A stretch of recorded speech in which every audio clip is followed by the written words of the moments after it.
Hola, qué maravilla arrancar con esta nueva exploración literaria. Para quienes disfrutan perdiéndose entre las páginas de un buen libro, el nombre del peruano Julio Ramón Ribeiro seguramente evoca un realismo puro y duro. Pero bueno, hoy vamos a darle una vuelta de tuerca a eso y arrojar luz sobre una faceta suya que a menudo pasa algo desapercibida, su absoluto genio para manejar lo fantástico y lo absurdo.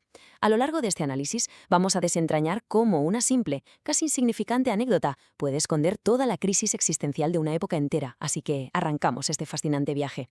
Vale, vamos a sumergirnos de lleno en esto. Escuchad bien esta frase. Hasta ahora recuerdo aquella tarde en que al pasar por el malecón divisé en un pequeño basural un objeto brillante. Es la icónica línea de apertura de su magistral cuento La Insignia, escrito allá por 1952. Es que es fascinante cómo Ribeiro, casi sin esfuerzo, nos ancla de golpe en lo supercotidiano, un malecón normal, un basurero cualquiera, y ¡zas!, justo ahí te planta el elemento disruptor, ese misterioso objeto brillante. Con ese pequeño gancho narrativo nos arrastra un misterio que, literalmente, va a poner patas arriba la realidad del protagonista, y de paso, la nuestra como lectores. Y para que no nos perdamos, este será nuestro mapa de ruta. Primero, daremos un vistazo al Perú de los años 50. Segundo, intentaremos descifrar si estamos ante lo fantástico o lo absurdo. Tercero, nos meteremos de lleno en el misterio de La Insignia. Y cuarto, analizaremos la ironía y la crítica social que esconde. Punto número 1. El Perú de los 50 y su contexto sociohistórico. A ver, para entender de dónde sale toda esa sensación de alienación y desasosiego en la obra de Ribeiro, es absolutamente crucial mirar el mundo que le rodeaba. Pensemos en esa línea de tiempo que va desde el fin de la Segunda Guerra Mundial, en el 45, hasta el 68. En ese periodo, Lima experimentó una metamorfosis brutal, un cambio radical. Pasó de ser la tradicional Lima criolla súper tranquila a convertirse de golpe en una capital andina, recibiendo una ola masiva de migración interna. Pero ojo, al mismo tiempo se volvía una urbe cosmopolita bombardeada por las corrientes filosóficas de Occidente. En pleno auge de los años 50, las obras de Kafka, de Sartre, de Camus se expandían como la pólvora por los círculos intelectuales latinoamericanos. Y claro, ese existencialismo es justo la semilla de lo que veríamos en La Insignia en el 52. Y no fue solo un boom demográfico, ¿eh? Hablamos de un sistema político pretoriano, atascado en un bloqueo casi permanente, con choques constantes entre la vieja oligarquía y las nuevas fuerzas populistas. Imaginaos el panorama. Parálisis política, un crecimiento urbano desenfrenado, el caldo de cultivo perfecto para el caos. De la noche a la mañana, el ciudadano moderno se sentía como, no sé, como una tuerca minúscula dentro de una maquinaria gigante y totalmente incomprensible. Y es precisamente esa asfixia, ese colapso de la lógica de la sociedad, lo que empuja a escritores como Ribeiro a saltarse las barreras del realismo tradicional. Pasamos al punto número 2. ¿Fantástico o absurdo? Definiendo los términos literarios.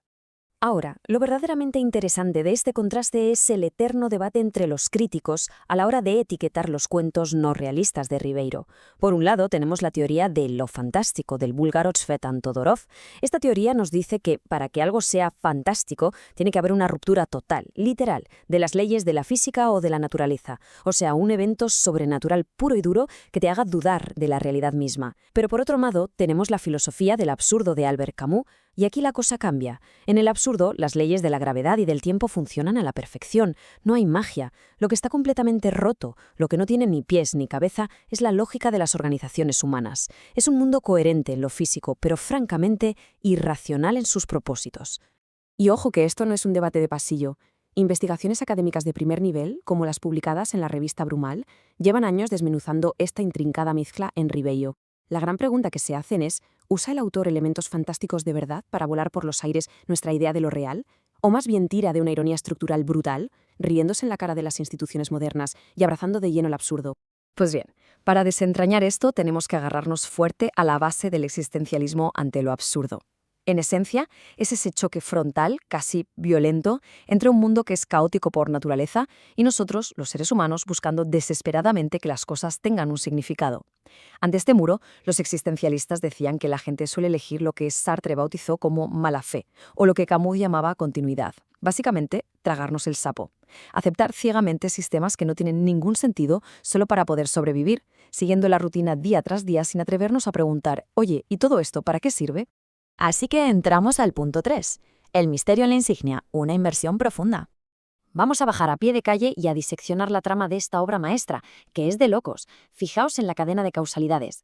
Todo nace del más absoluto azar. El protagonista encuentra un pin brillante en la basura, se lo olvida en un traje, la tintorería se lo devuelve tratándolo como si fuera una joya valiosísima, él dice pues me lo pongo a ver qué pasa y ¡boom!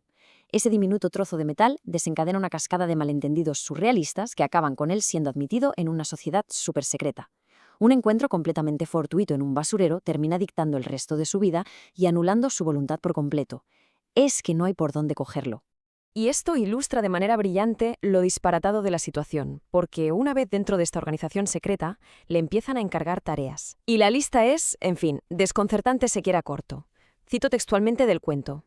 Tiene que conseguir una docena de papagayos, tirar cáscaras de plátano en un pórtico y, mi favorita personal, adiestrar a un mono para que imite los gestos de un parlamentario. Bueno, esto último igual no es tan ciencia ficción.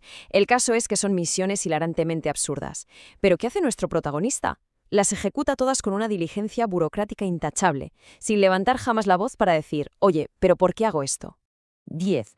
Este número lo resume todo. 10 años de su vida. Una década entera es el tiempo que el protagonista dedica de forma súper obediente a esta organización. 10 años repitiendo acciones mecánicas, casi de autómata, hasta que, a base de méritos, lo nombran presidente de la organización. Acaba ganando un sueldo estratosférico, vistiendo togas ceremoniales y todo el mundo le rinde pleitesía. Pero, ¿cuál es el gran giro narrativo aquí? Pues que una década después, siendo el máximo líder, sigue sin tener ni la más remota idea de a qué demonios se dedica la sociedad.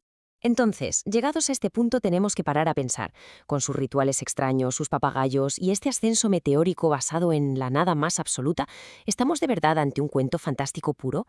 Volvamos un segundo a las categorías que veíamos al principio. La respuesta nos golpea en la cara al ver el contraste. En la insignia no sale ni un solo fantasma, nadie viaja en el tiempo y a nadie le salen alas. Las leyes de la naturaleza no se tocan. Lo que está roto, fracturado y pisoteado es el sentido común y la lógica humana. Así que gran parte de la crítica literaria coincide. La insignia es, fundamentalmente, un relato del más puro absurdo existencialista.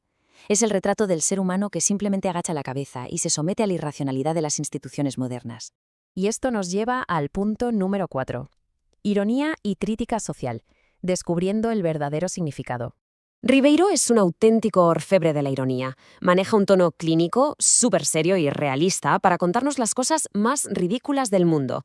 De hecho, hay escenas donde vemos al protagonista metido en debates intensísimos y supuestamente intelectuales con otros miembros de la sociedad. La realidad son diálogos vacíos, un cruce de malentendidos donde nadie aporta absolutamente nada, pero todos asienten con cara de preocupación.